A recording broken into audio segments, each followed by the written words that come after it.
متشکر ہوں ہمارے بہت ہی قابل احترام جناب جاوید حسن صاحب کا کہ جنہوں نے موقع فراہم کیا کہ ہم سب کچھ ہم مزاج لوگ اور کچھ مرثیے سے محبت کرنے والے یہاں جمع ہوں اور جمع ہو کر جو ہے وہ میر وحید کے حوالے سے باتیں ہوں، مرثیے کے حوالے سے بات چیت کی جائے۔ تو سب سے پہلے تو جاوید حسن صاحب کا بہت میں شکریہ ادا کروں گا۔ بہت ہمارے بزرگ ہیں، ہمارے سرپرست ہیں، مشفق ہیں اور بہت محبت کرتے ہیں، اور خاص طور پہ چونکہ یہ گفتگو جو ہے وہ شاہد کریم صاحب کے گھر پہ ہو رہی ہے تو یقیناً وہ بھی بہت زیادہ ہمارے شکریہ کے مستحق ہیں کہ انہوں نے بھی یہ محبت کا اظہار کیا۔ اور ایسے بزرگوں اور شفیق افراد سے جو ہے وہ اس بات کو تقویت پہنچتی ہے کہ اس شہر کراچی میں ہمارے درمیان ایسی ہستیاں ہیں کہ جو ہمارے کاموں کو قدر کی نگاہ سے بھی دیکھتی ہیں، اور مطلب یہ کہ کسی کے کام کو سراہنے کی جو روایت ہے وہ ختم نہیں ہوئی ہے، بلکہ ایسے لوگ ہیں کہ جو اس طرح سے کاموں کی قدر کرتے ہیں اور محبت کا اظہار کرتے ہیں۔ اور یقیناً یہاں زیغم زیدی صاحب بھی ہیں، اور پروفیسر کاظم، پروفیسر مظہر عباس صاحب بھی ہیں، ممتاز حسین صاحب ہیں، اور جیسا کہ یہاں ہمارے احسن عباس صاحب جنہوں نے ابھی اپنی خیالات کا اظہار کیا، اور علی رضا سلمہ ہیں، نگاہ حسین صاحب ہیں، حسنین بھائی موجود ہیں۔ تو اب ظاہر ہے کہ یہ میر وحید کے حوالے سے مختلف باتیں ہوئیں، اظہار خیال کیا گیا۔ کبھی کبھی ایسا ہوتا ہے کہ کسی گھر میں اگر کسی بڑے گھر میں کوئی صاحب فن آ جائے تو اس کے لیے مشکلات بھی ہوتی ہیں، اس لیے کہ وہ اگر کوئی بڑا کام کرتا ہے یا اپنی منزل کی تلاش میں جا رہا ہوتا ہے تو بزرگوں کی شہرت بھی رکاوٹ بنتی ہے۔ پہلا الزام تو یہ آتا ہے کہ بھئی ایک بڑے شاعر کا بھتیجا ہے، بڑے شاعر کا بیٹا ہے، اور نئی مطلب یہ کہ امنگیں ہیں اور سامنے آ رہے ہیں، تو پہلا الزام تو یہ ہوتا ہے کہ بھئی بزرگوں کا کلام پڑھ رہے ہیں۔ تو میر وحید جو ہیں وہ ظاہر ہے کہ وہی میر حسن اور میر خلیق، اور خون تو ایک ہی تھا، تو وہ اثرات اور وہ زبان اور یہ ساری چیزیں تو فطری بات تھی۔ تو ان پر بھی الزام آیا کہ بھئی یہ اپنے چچا کا کلام پڑھتے ہیں یا باپ مدد کرتا ہے۔ تو میر وحید نے ایک بیت میں اس کا جواب دیا کہ ادنا کی تصانیف پہ اعلیٰ کا گماں ہے، میں خوش ہوں کہ اس میں میری تکمیل آیا ہے۔ تو ایک اعتراض کو اس طرح سے بدل دینا اور دشمن کی طرف پلٹا دینا، یہ بھی کمال تھا ان کا۔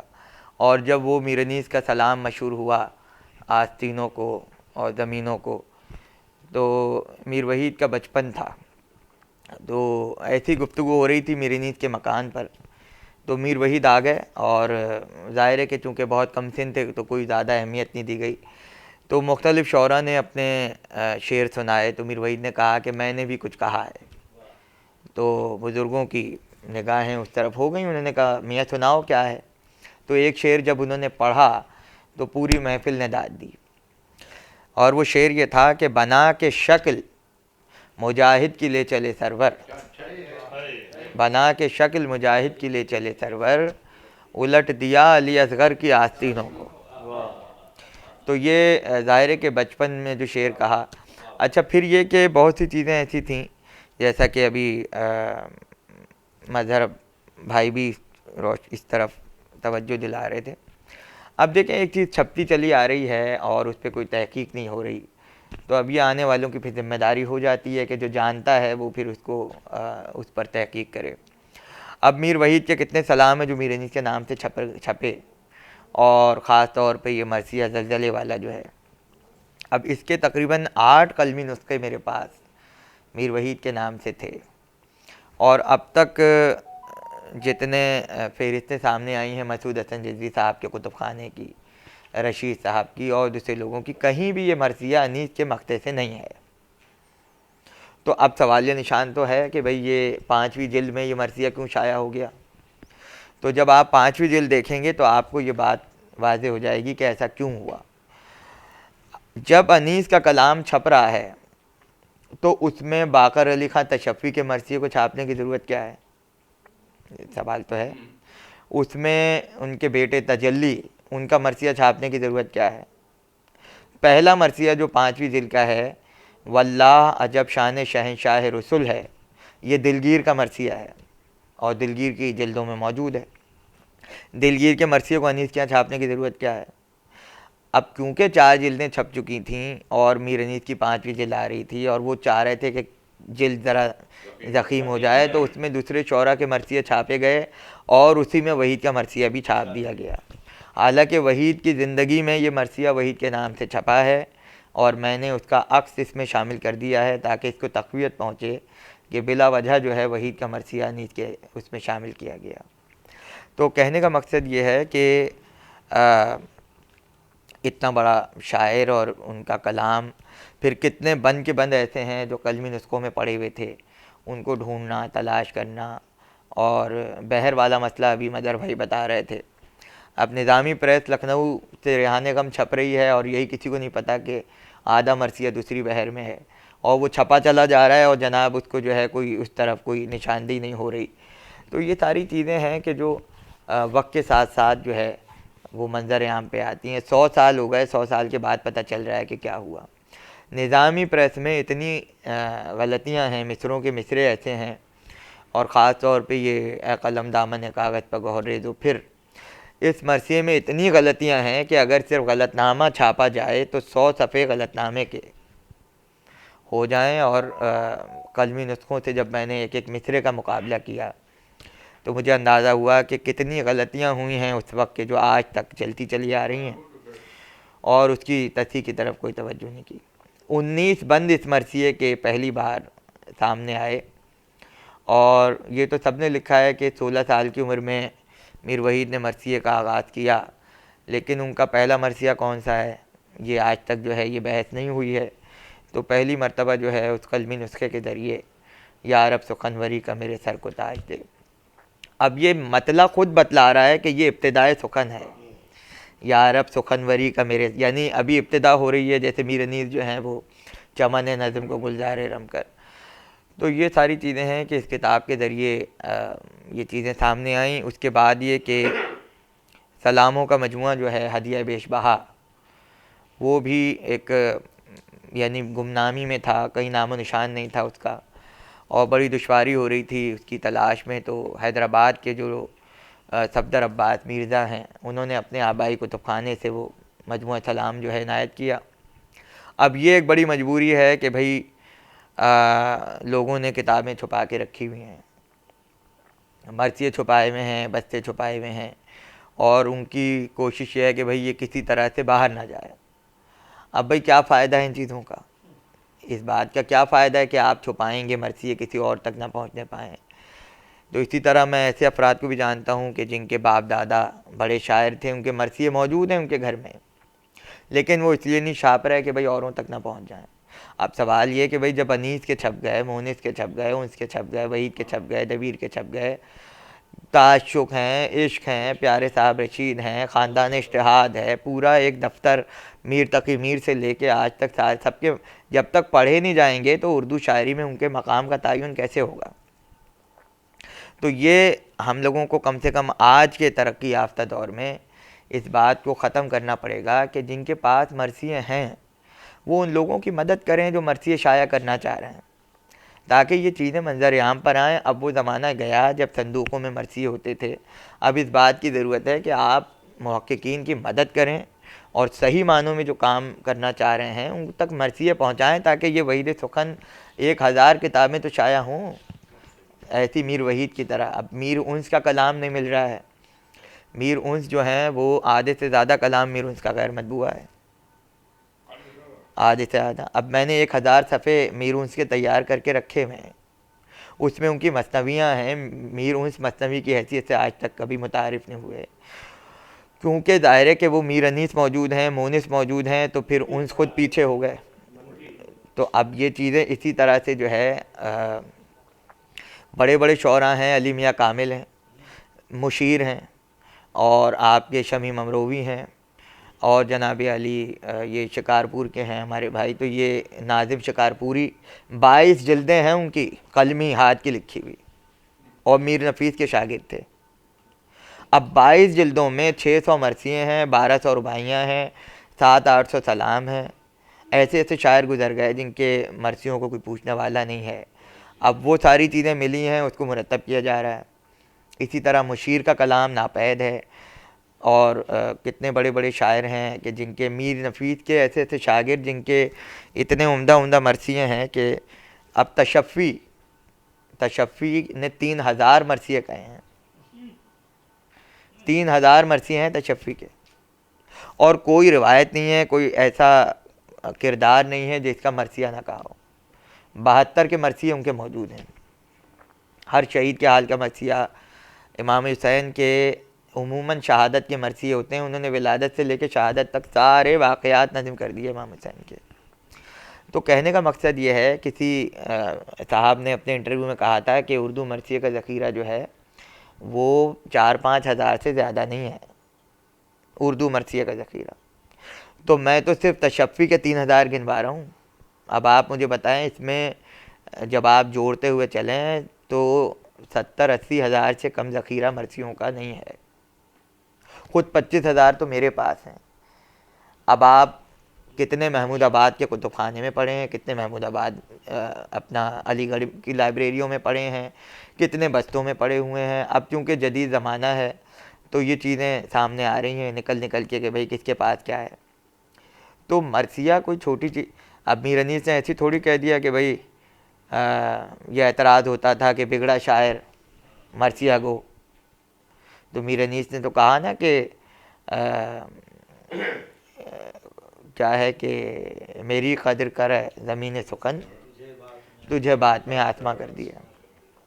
تو کہنے کا مقصد یہ کہ اتنا بڑا ذخیرہ رسائی ادب کا ہے، اتنا بڑا ذخیرہ ہے، سلاموں کے دیوان موجود ہیں۔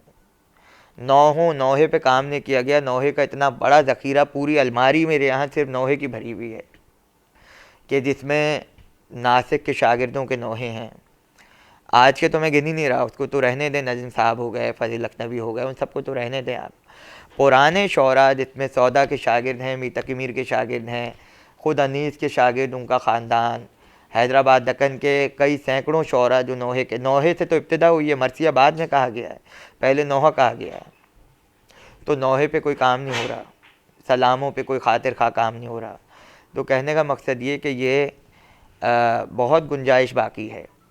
مسعود صاحب ہو گئے، اور یہ اکبر حیدی صاحب ہو گئے، پھر ضمیر اختر نقوی صاحب ہو گئے، اور جن لوگوں نے قدیم مرثیے پہ کام کیا تو وہ تو کام اتنا ہے کہ 100 سال بھی کم ہے، لیکن اس کو اہمیت تو دی جائے، اس کو سمجھا تو جائے کہ جو لوگ کہہ کے چلے گئے اس کی کیا اہمیت ہے۔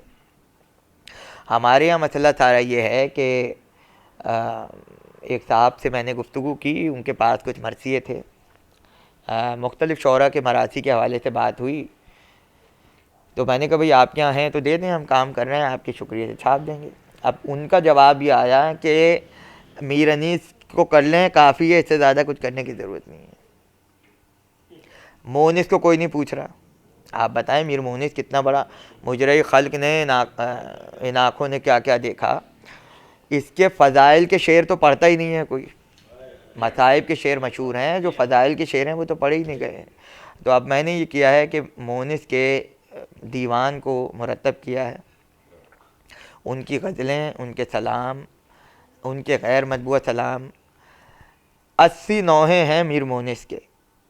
اور جوشم علی آبادی نے یادوں کی بارات میں جو ذکر کیا ہے کہ ہم بچپن میں نوحہ پڑھتے تھے، اے مومنو اٹھاؤ جنازہ حسین کا، جو صاحب نے ذکر، میر مونس کا نوحہ ہے یہ میر مونس کا نوحہ ہے۔ اب جو صاحب کو نہیں پتا کس کا نوحہ ہے، چونکہ وہ تو مقطع وغیرہ نہیں تھا، لیکن اب پتہ چل رہا ہے وہ میر مونس کا نوحہ تھا۔ ہاں، اے مومنو اٹھاؤ، یہ مونس کا ہے۔ تو کہنے کا مقصد یہ ہے کہ مونس بہت بڑا شاعر ہے، اور مونس کے ساتھ بھی یہی ہوا کہ انیس کی وجہ سے مونس پیچھے ہو گئے، وہ خود ہی پیچھے ہو گئے کہ بھائی جان ہے تو میں پیچھے ہے، وہ خود احتراماً پیچھے ہوئے، ورنہ اب اس میں آپ دیکھیں نا، اس میں باریکی جو ہے، جو میر انیس سے قدم آگے میر مونس چلے گئے کہ میر انیس کہہ رہے ہیں حضرت حر والے مرثیے میں کہ ناقہ نور وہ آیا، وہ ہماری آئی، کل سے فاطمہ زہرا کی سواری ہے.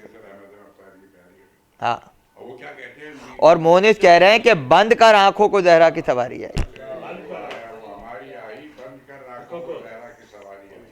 یہ میر انیس سے قدم آگے ہو گیا معاملہ یہاں پہ. تو مونس بہت بڑا شاعر ہے، مونس بہت بڑا شاعر ہے. تو کہنے کا مقصد یہ ہے، ہاں تم اب مطلب کہنے کا یہ ہے کہ ہمارے یہاں اب مرثیے، اب یہ اتنی ضخیم کتاب چھایا ہوئی ہے، 850 صفحے کی ہے. تو اب کیا ہم اس لیے کتاب چھاپیں گے کہ کوئی خریدے گا؟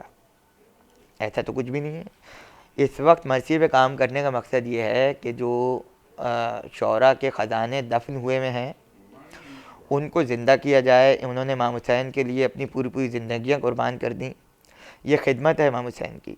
اب ہم یہ چاہیں گے کہ چھپ کے یہ لائبریریوں میں پہنچ جائے، جو عاشقانِ مرثیہ ہیں ان تک پہنچ جائے، اور جو فیس بک کے ذریعے یا سوشل میڈیا کے ذریعے مرثیے پڑھنا چاہ رہے ہیں ان تک پہنچ جائے، اور ان کو زندہ کیا جائے. ان کے کلام، اب نوجوان جو اس وقت شاعری کر رہے ہیں تو افسوس ہوتا ہے کہ اس وقت شاعری کا معیار کیا ہو کے رہ گیا ہے. جب تک ان جوانوں کو یہ نہیں پڑھایا جائے گا اس وقت تک وہ کیسے سمجھیں گے کہ بھئی شاعری ہوتی کیا ہے. تو ظاہر ہے کہ ہماری ذمہ داریاں جو ہیں وہ ہم پورا کر رہے ہیں، اور یہ کام جو ہیں وہ آنے والی نسل کے لیے ہو رہے ہیں، تاکہ وہ کسی نہ کسی بہانے سے وحید کو پڑھیں، مونس کو پڑھیں، انس کو پڑھیں، میر عارف کو پڑھیں، پیارے صاحب رشید کو پڑھیں، اور دبیر کو پڑھیں، اوج کو پڑھیں، تعشق کو پڑھیں، عشق کو پڑھیں. تو یہ پڑھیں گے تو پتہ چلے گا شاعری کیا ہوتی ہے، خدمت کیا ہوتی ہے، اور وہ کون لوگ تھے جنہوں نے پوری زندگی لگا دی اس پر. تو ہماری ذمہ داری ہے کہ ہم انہیں فراموش نہ کریں بلکہ انہیں یاد رکھا جائے.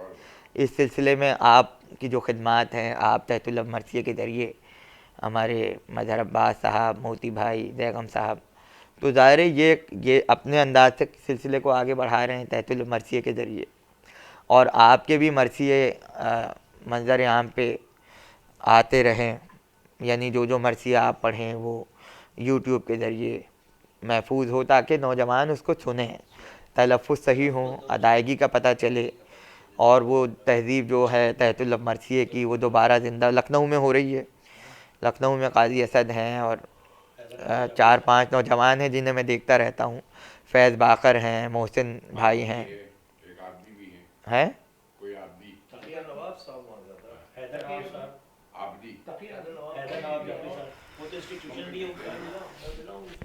ہاں، تو مطلب یہ کہ مرثیے ایسا نہیں ہے کہ ہماری نسل مرثیے کو قبول کرنے کو تیار نہیں ہے.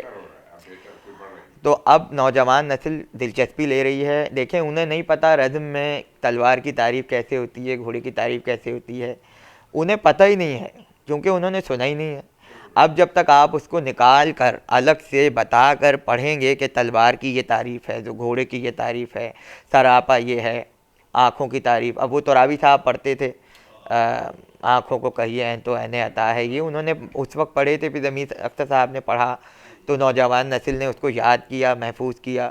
کہنے کا مطلب یہ کہ وہ چیزیں چھپی ہوئی ہیں، اس کو نکال کے بیان کرنے کی ضرورت ہے. تو اس سے یہ ہوگا کہ کم سے کم اچھا پورا مرثیہ نہ پڑھیں بھائی، 5 بند آپ آنکھوں کی تعریف کے لے لیں، 5 بند آپ تلوار کے لے لیں، 5 بند گھوڑے کے لے لیں.